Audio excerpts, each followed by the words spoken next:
avant de faire bon au palais, il faut faire bon, mais pour son être. Il faut faire bon pour son corps. Je suis très croyant et je considère qu'avant tout le corps c'est l'habitat de notre âme. Et je considère que lorsqu'on apporte, lorsqu'on nourrit les hommes, on les soigne.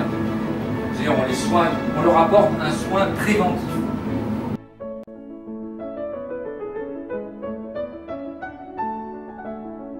La gastronomie, c'est pas de dire que le jus de ma grand-mère c'était le meilleur, et que les poulets dans le temps étaient meilleurs, et que c'était les carottes qu'on faisait pousser comme ça. Ça, moi, j'y crois pas beaucoup, on ne va pas faire passer ce message-là aux enfants de cette manière.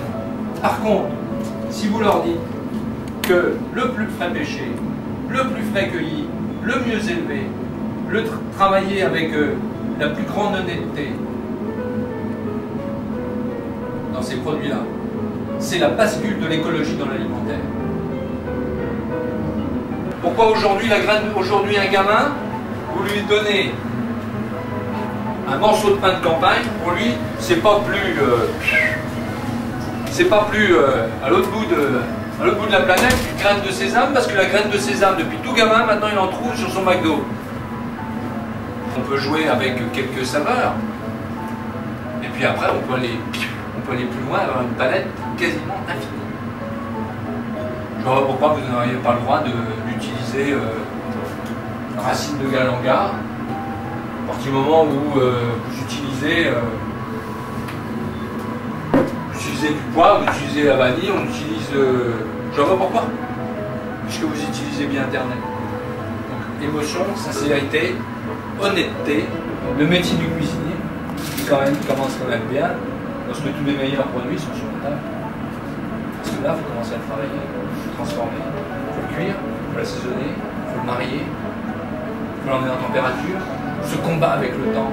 Vous y avez pensé, le combat que vous menez avec le temps en permanence, le bon ton, il faut cuire, machin, il faut l'envoyer, non.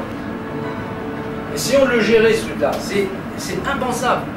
Bon, on a ce stress, parce que non, c'est maître d'hôtel qui arrive, nous mettre les bons, on a tout ça à faire, on dit attends, on va cuire le temps de cuire, le temps de reposer, le temps que la garniture, le temps que la sauce soit chaude, le temps que ça part. Et l'autre, c'est un combat extraordinaire. Combien de temps on va laisser infuser celui-là?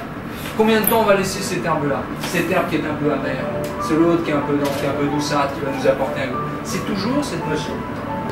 Et lorsqu'on cuisine, on s'amuse.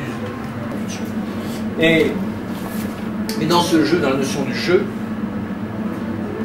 je vais établir les règles, donc je vais rester libre. Et là, il n'y a aucune chapelle, il n'y a aucun code, il y a une notion de liberté. Et je crois que justement chacun doit rester absolument maître de lui-même et n'a de toute façon à recevoir des questions.